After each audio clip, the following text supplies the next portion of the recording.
A little while back, I beat Halo CE on Legendary without killing a single grunt, and turned that entire ordeal into an awesome video that you should totally go watch right now or after this if you haven't already. It was an arduous task, but in the end I was victorious, so naturally the next course of action was to try and beat Halo 2 on Legendary with the same asinine rules. Here's a quick refresher of what they are. I cannot, under any circumstances, kill a grunt. If the game says I dealt the killing blow, it's time to revert to last checkpoint or restart the mission. Each level of the game has to be completed on Legendary difficulty. Anything else would be too easy, and therefore not a challenge. I can't use any helpful skulls like Sputnik, Scarab, or Envy. That feels like cheating. Finally, I have to do this entirely solo. I'm not allowed to enlist help from a friend at any point. Okay, so now that's established, let's go. The first mission of the game is called the Heretic, and it's actually just one big cutscene. I can't kill any grunts here because I'm not even in control of anyone yet. The second mission, the Armory, is just as easy, but slightly more time consuming simply because I do have to walk around a bit. It's basically a tutorial though, so no big deal. All I had to do is simply listen to Master Guns and Johnson to exit. Cairo Station is where the run truly begins. This mission is one of the toughest levels in the entire game, but thankfully I know of a trick to make it a cakewalk. First things first, I ran through this door as quickly as I could to prevent extra waves of enemies from spawning, allowing Johnson and the other Marines to mop up the grunts in the area, as well as any elites that are unlucky enough to get blasted after losing their shields. Once this area is cleared, I started meleeing Johnson into the next room. In order to complete this mission, tons of grunts have to be killed before I can progress. To circumvent that, I simply forced Johnson to stay with me throughout the entire level. Normally he stays behind, but no, he's coming with me. So long as he has a battle rifle in hand, he is extremely useful for the coming conflict. In fact, this challenge run wouldn't even be possible without him.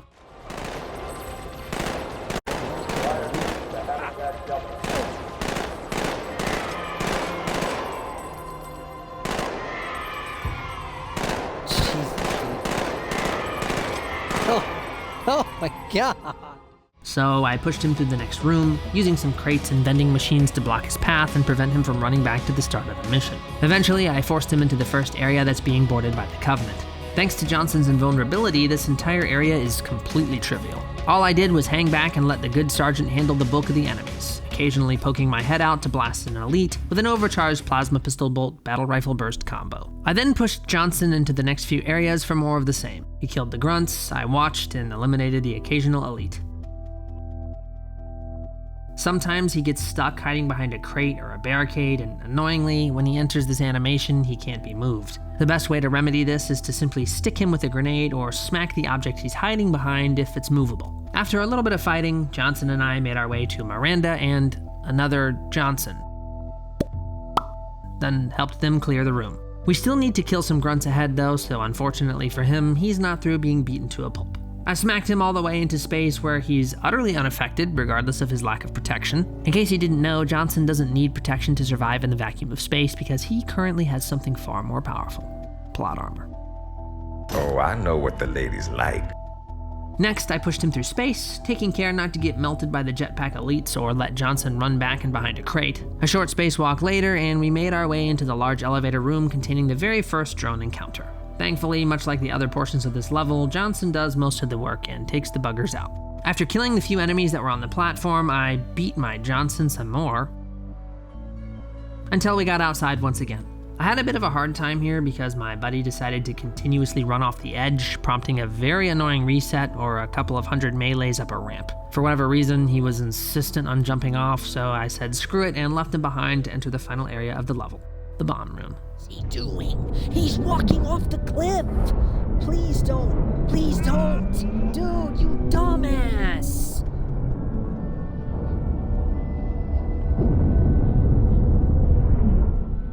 This section is jam-packed with enemies, but fortunately for me, they're all elites. I took them down though, only narrowly surviving a couple of times.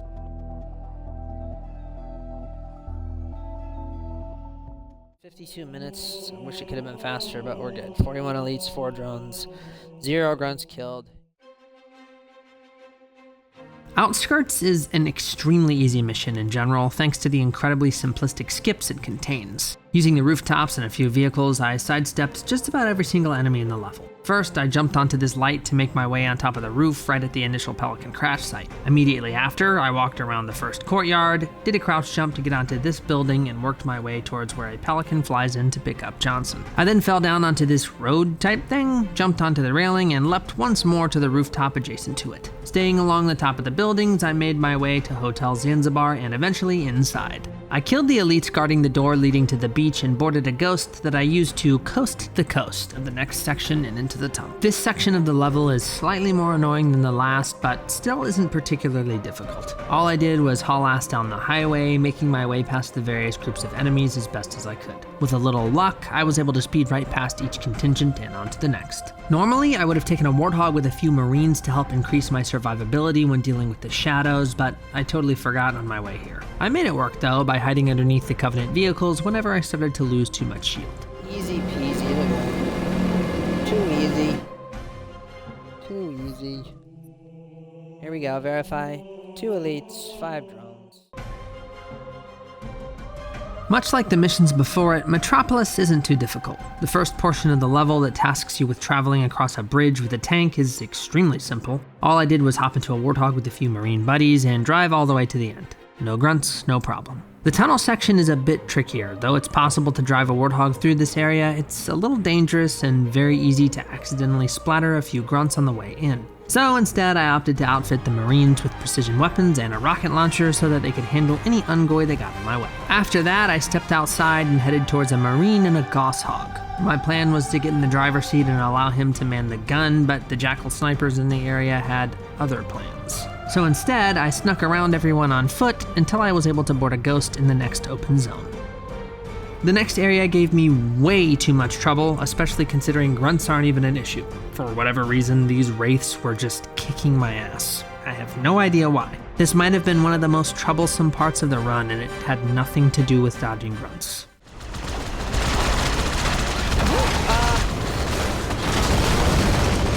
Just like that. Dude, it's get in the raid. What the fuck? Why is there a dirt raid? Once I finally made it past the annoying artillery, I worked my way towards the Scarab, which is a surprisingly simple, if not a bit luck-based part of the mission. All I did was jump straight in to prevent hordes of enemies from spawning, then killed the 3 required elites inside. 1 whitey and a couple of reds. Done. Let's check. Look at that. 3. The Arbiter is the first mission that puts you into the hooves of the Arbiter, and despite the fact that you play as an elite, there are a ton of grunts to contend with. Fortunately, playing as a Sangheili also means I have access to active camo, albeit for only a few brief moments at a time. Though these stints of invisibility are short, they're more than long enough to help me sidestep just about every single enemy in the entire level. The first real problem I expected to face was the hangar containing a parked Seraph fighter, but as it turns out, the door can be opened without killing a single enemy. As soon as the friendly Phantom entered, it eliminated many of the hostiles, and using it as a distraction, I made my way to the door that I need to enter to progress. I'm not 100% certain what triggers this hallway to open, but either way, it did, and without too much hesitation, I stepped through. With many well-timed active camo activations, I was able to dodge tons of hostiles, grunts included. That's basically how the rest of the level went, until I made my way outside to the Banshee section of the mission. This area is so much easier than the game will lead you to believe. Instead of defending the Phantom, I instantly hightailed it towards the exit, and upon arriving, camoed one last time to make my way through unscathed. That wasn't bad, I guess. 17 minutes. The Oracle wasn't all that difficult either. There aren't a whole lot of grunts to sidestep here, it's mostly just about sitting around a lot. After waiting for enough infection forms to die in the opening sequence of the mission, I stepped into the large elevator portion of the map for a moment. Before it could carry me downwards, I hopped off and onto the platform that is now situated above it. Once here, I waited some more until the lift had lowered enough to perform a neat little skip. To do it, I simply jumped down onto this strut to reset the fall death timer, fell onto the elevator, then jumped down again onto the small platform below. After killing a few combat forms in here, I did something crazy. I waited some more until the door to exit in the next room finally opened. After that, I stepped outside and made my way on top of these things to dodge the grunts below and entered the area where the Heretic leader, Seisei Refumi, boxes himself into a sealed room. Shortly after a cutscene, I climbed some ramps to get to an elevator that will allow me to do a hilarious glitch. To perform it, I interacted with the elevator's activation panel through the wall from behind, sending it upwards without me, then quickly positioned myself underneath it. Once I was in the right spot, I pressed the switch again, bringing the lift back down and onto me. Instead of crushing and killing me as you'd expect, I was instead flung straight up to the next area and in the process became almost completely invincible for the rest of the mission. Why? I have no idea. Seriously, this glitch is so easy to do, it's ridiculous. I then cut the cables to cause the gas mine to start falling and waited a few moments at the elevator shaft. If I waited too long, the elevator would suddenly appear and trap me up here. If I jumped down too early, the fall timer would kill me. With the right timing, I was able to simply fall down the shaft, totally unharmed, and thanks to my impervious health bar, stroll to the final confrontation with Seisei, who I killed very, very easily. Sorry, man. Okay, please tell me we're good. Oh, thank God. Delta Halo is much like Outskirts in that I spent most of my time out of bounds. After sidestepping the first few grunts by the start, I made my way up the side of the mountain here and just casually walked right out of the map. In order to progress, I needed to creep back into the level ever so slightly in this area until the Jackal Sniper spawned in. Otherwise, the level simply won't move forward.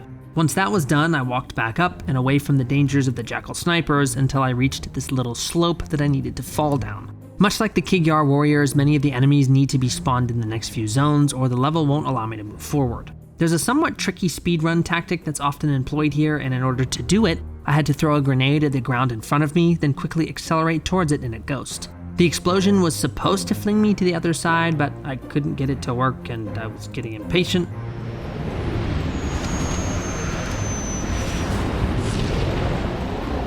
Horrible. God damn it. So I took the long way around instead by just extending the bridge as normal. Once across, I drove through the next few areas and then sped up another hillside to once again get out of the map.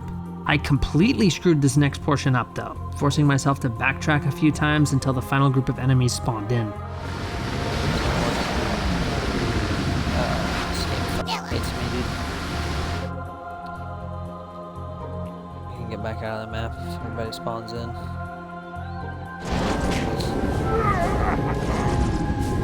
Am I stuck?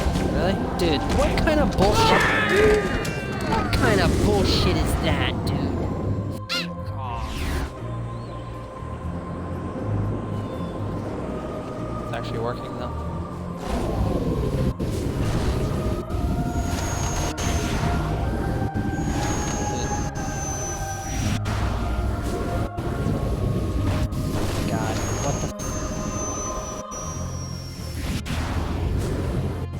Either way, I eventually made it to the structure suspended above the lake, utilizing a ghost to take out the honor guard elites that were preventing me from beating the mission. I didn't accidentally kill a grunt. Okay, we're good.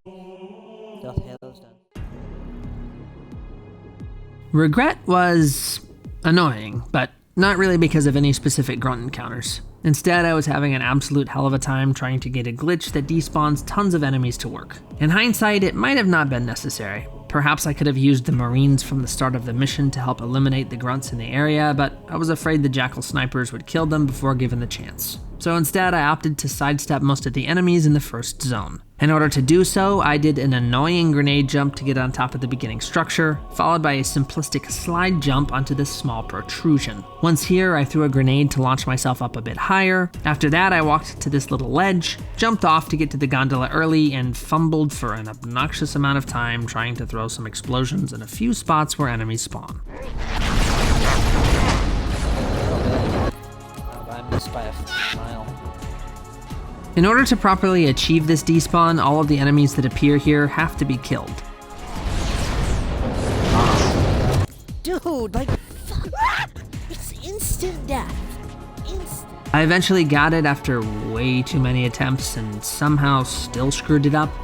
I'd know if I was successful when this phantom comes in and instead of dropping off a few hunters, just straight up disappears, but that didn't happen. Well, he just doesn't despawn. This wasn't a run killer or anything, but it did mean I'd have to fight an extra gondola worth of enemies. None of which are grunts, thankfully. I eventually made my way to the structure across the way, and once inside, carefully avoided the one single grunt in the area, entering the elevator bathysphere thing.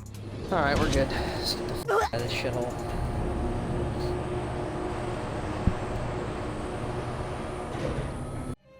I chose rapture. Immediately after is a room with a ton of grunts, but with the right timing and a bit of luck, I was able to run past them. The next area was really just about getting a little lucky, dodging most of the enemies and running to a large door that a few hunters come from.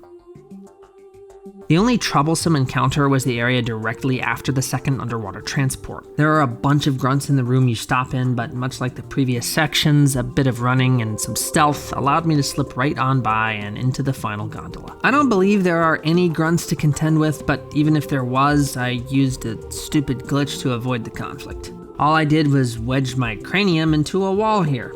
Enemies tend to target your head in Halo 2, so to combat that, I just shoved it inside the geometry. Checkmate, elites. Thanks to the Halo completionist for a lot of these strategies, by the way. He showed many of these off in his lasso guide, so go check those out if you want to attempt that insane task. I've done it. It's not great. Anyways, once arriving at the area right before the Regret boss fight, a ton of grunts spawn in, but I hid in the gondola until most of them retreated back into the building. After a bit of trial and error, I discovered that I could run past most of these guys and straight into the Regret room, at which point I proceeded to beat an old man to death with my almost bare hands.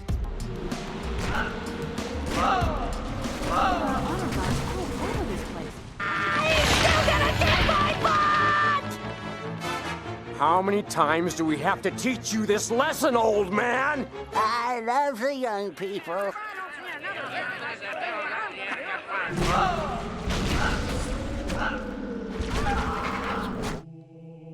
Oh, thank God. Brute? What? Sacred Icon doesn't have any hostile grunts, but it does have a few friendlies. When I was originally planning this run, I was contemplating making a rule that I had to keep the allied Ungoi alive, but I eventually decided against it simply because I'd have no way to track whether or not I was successful. The post-game Carnage report allows me to see what I killed throughout the mission, but not who died independent of me. Okay, blah blah blah, this mission is trivial and I have nothing to report. Weird.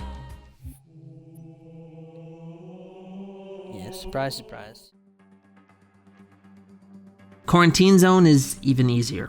The calm before the storm, so to speak. I don't think there are any grunts on this level at all, but even if there was, I would just drive right past them anyways. That's really all that's needed in this mission, at least until arriving at the long-ass gondola ride. To finish that, all I did was hop out of bounds and wait. Stupid easy.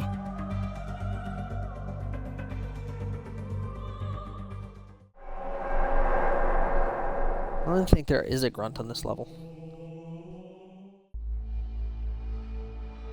If you've ever played Halo 2 on Legendary, you know that Gravemind is absolutely miserable. To no one's surprise, this was easily the most difficult mission of the run. Unbelievably, beating the Truth and Reconciliation on Legendary without killing grunts in CE was actually a lot worse than this though. This is your reminder to go watch my Halo CE Legendary gruntless playthrough right after this. It's awesome. Anyways, the first room is without a doubt one of the worst portions of the level, but honestly not because it's difficult, it's just incredibly tedious. Why? It's filled with grunts that have to be killed to progress. The first strategy I wanted to try was using an enraged brute to melee them, but that was impossible. My only option was to wait until they threw bad grenades and killed themselves. There we go. Once the first wave dies, I performed a despawn by standing inside this room in just the right spot. After that, it's more of the same. Kill the brutes, and eventually get the grunts to commit suicide. Once the next wave falls, I did another despawn, this time by standing right on this little TV thing. Put me down on one of the pedestals near the door. Oh, thank God. The next room also sucked, and was where the actual challenging stuff began. The instant I exited, I was met with a ton of grunts. They don't have to die to get through, but there's so many that it's virtually impossible to run past them. To make matters worse, there's also a couple of brutes right by the door that I need to go through. They have carbines, and thanks to their impeccable marksmanship, they kicked my ass many times. I quickly determined that they would also have to die in order for me to make it through to the next area. After a bit of experimenting, I discovered that the grunts will often bunch up in the doorway before I enter. I could use this to my advantage. All I did was run back and forth until one threw a bad grenade, and thanks to the fact that they were intent on standing so close to each other, they would often kill themselves in the process. Once most of them had been eliminated, I booked it for the door, and the instant it opened, I stuck one of two brutes on the other side. His compatriot almost killed me, but I managed to take him out before running away. This short sprint is simple. Instead of staying to fight, I ran towards the gravity lift, fell down to this structure, waited a moment, and fell down once more, effectively bypassing a few annoying waves of hostiles. The next issue was the hallway right before a very important speedrunning glitch that I planned to use to bypass the entire prison section of the level. It may not be the hardest trick to pull off, but it's not super easy either. Regardless, it's a hell of a lot better than fighting through the tons of grunts that would have to die if I took the path that Bungie intended. I spent many frustrating moments here just trying to figure out a way to get to the elevator so that I could do the glitch. Since I was unable to kill the grunts leading up to it, I couldn't get a checkpoint right before, which meant I had to run through a small horde of deadly ungoi on my way towards the area where I needed to perform the glitch. Needless to say, this was extremely annoying and easily the most irritating portion of the entire playthrough.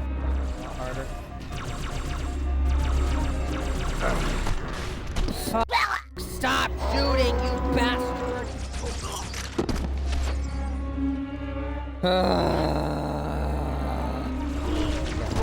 Why is he still shooting? He died. Oh my god, what is happening? Oh my god! Fuck!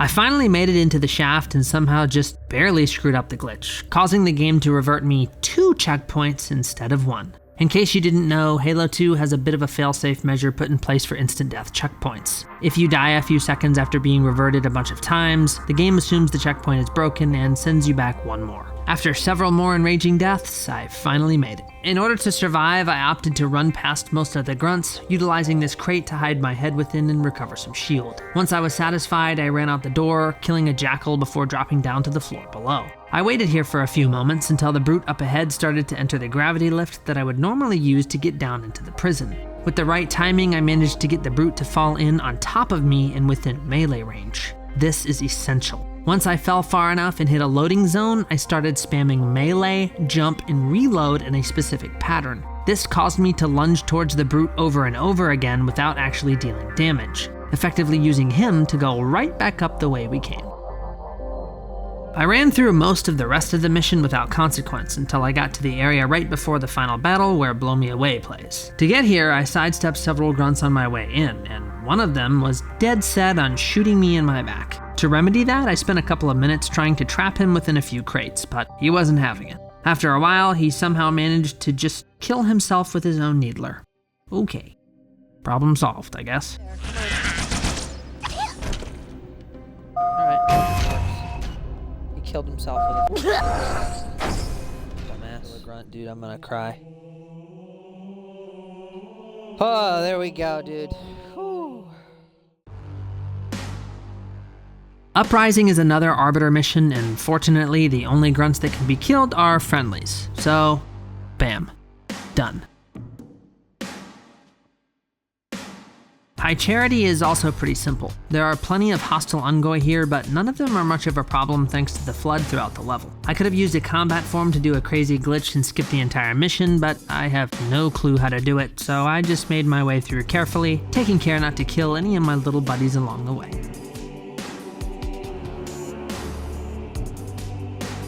And just like that, I had made it to the final mission in the game, the Great Journey. Once again, there are no grunts to contend with. Run complete. Alright, we're done. Halo 2 Legendary, 0 grunt kills. Always way easier than Halo 1. So, can you beat Halo 2 on Legendary without killing any grunts? Why, yes. Yes, you can.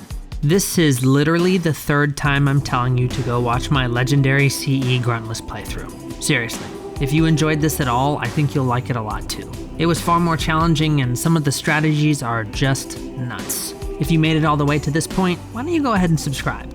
Thanks. Okay, that's all I've got. Now, if you'll excuse me, I'm gonna go play some Halo.